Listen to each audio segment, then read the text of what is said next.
Okay, so today we're going to continue with our sketching for our bridge design, and we're now moving on to our final sketch. So before we get in, there's a couple tools that you're going to make sure that you have. Make sure you have a nicely sharpened pencil. Make sure you have your eraser with your number on it. And remember, we're using a straight edge. You don't necessarily have to use a ruler or a scale. I'll be using one of my triangles for all of my sketching here because we're using more of the grid on your paper to help you determine the length and the width and the height of most of the places on your bridge. Remember, the dimensions of your bridges are 8 inches long by 2 inches tall by 2.5 inches wide. And we're keeping with those dimensions, converting them over from your thumbnail sketches into your final sketch. So let's begin. With your final sketch, we are drawing to scale. So 4 blocks on here. 1 block is 1/4 of an inch or 1/4 of an inch. So 4 blocks on here equals 1 inch. And we're actually going to be showing the size and thickness of the wood you're going to be using. So for your side view, you'll be using basswood at the bottom of your side view. And this is the only place you'll be using the basswood. And the basswood is 1/4 of an inch thick. So if it's 1/4, it's actually the thickness of 1 block. Now everywhere else on your bridge, your sides will be built with balsa wood. That's the other type of wood we're using, and it is 1/8 of an inch thick. So 1/8 is half of one of the blocks here, which is 1/4 of an inch. So 1/8 is half of 1/4. So you'll actually see me draw the side and the top view with the thickness of the wood that we'll eventually be using. So again, 1/8 will be very important, and 1/4 will be very important.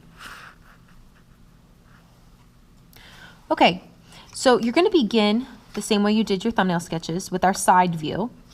And you're going to start by using the construction lines that are here. They're already set there for you. You're actually just going to trace them, and you're going to do the entire outside of your side view to start. So with my pencil, I'm just going to trace the side, and then I'll have a piece of basswood. Again, everyone in here will have a piece of basswood as the base of their side view. So I'm going to trace that along that side. Now I'm going to just do a standard beam bridge with some simple trusses. So I'm going to come out here to the sides. I'm also going to trace across my top. Now I just demonstrated my basswood along the bottom of the side. Now I need to show my balsa wood at the top, and again, it is going to be 1/8 of an inch thick, so I need to draw that 1/8 of an inch thick. So I'll need to cut that block in half, showing that across the top, and then show my sides being cut. My blocks there cut in half. Now, based off of my thumbnail sketches, I have a truss designed with 1 beam directly in the center, so that's where I'm going to start. The direct center is at 4 inches, so I'm going to come and start right here, and this is going to be at 1/8 of an inch in thickness.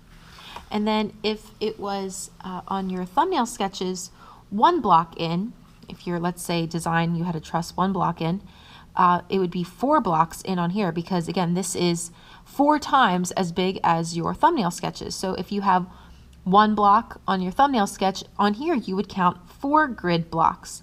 If you had 2 grid blocks on your thumbnail sketch, on here you would count 8 grid blocks. So on mine, it comes over 2, so on here mine's going to be 8. So I'll count 1, 2, 3, 4, 5, 6, 7, 8. So I will have a straight post here that I need to make 1/8 of an inch thick. And then whatever you do on one side, remember you do on the other. So I need to come to this side and count in 1, 2, 3, 4, 5, 6, 7, 8.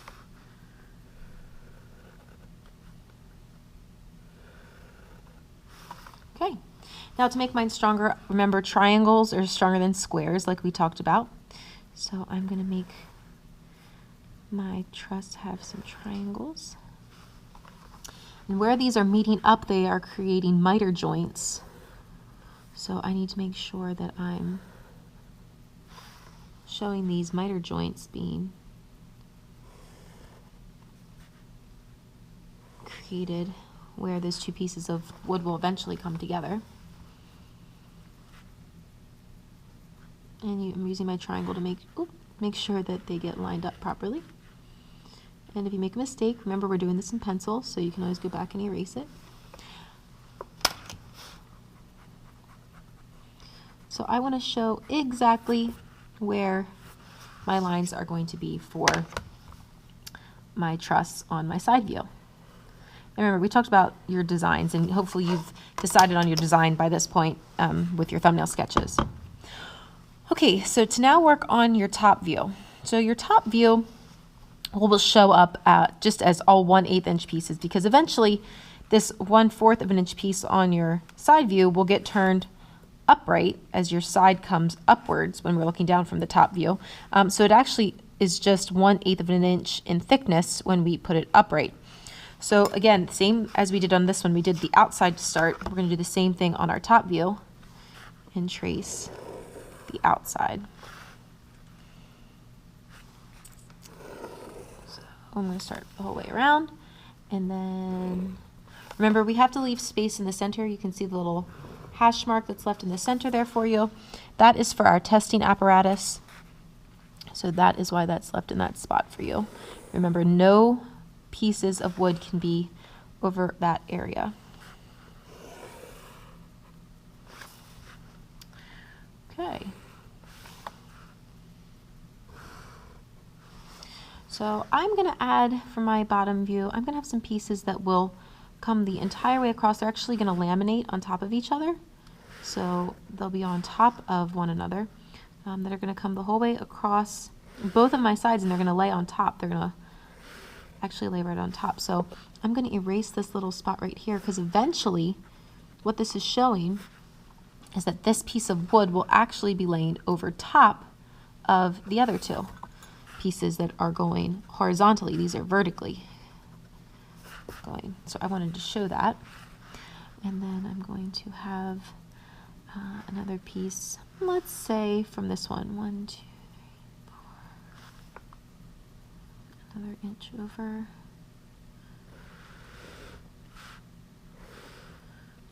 One, 2, 3, 4, and another inch over.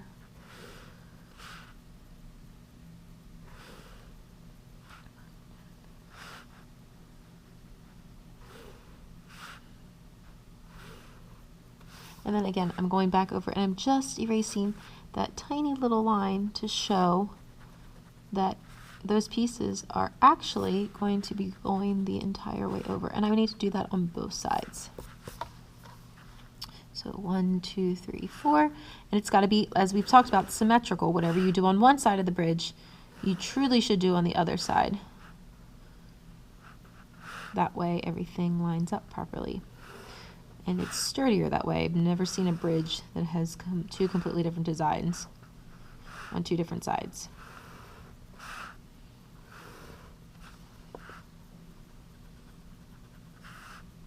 Now we do have eraser shields up front for this part that I'm doing right now.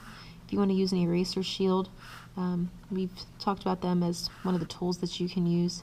If you find that that helps you in erasing these lines, that is certainly fine with me for you to use. Okay, so now we have our side view and our top view with all of our pieces drawn to the thickness of 1/8 of an inch or 1/4 of an inch. Don't forget, you need to make sure you have your name, section, and the date at the bottom in all capitals, and try your best to do it in single stroke Gothic. So at this point, you want to have me check it, and hopefully then you're ready to begin building.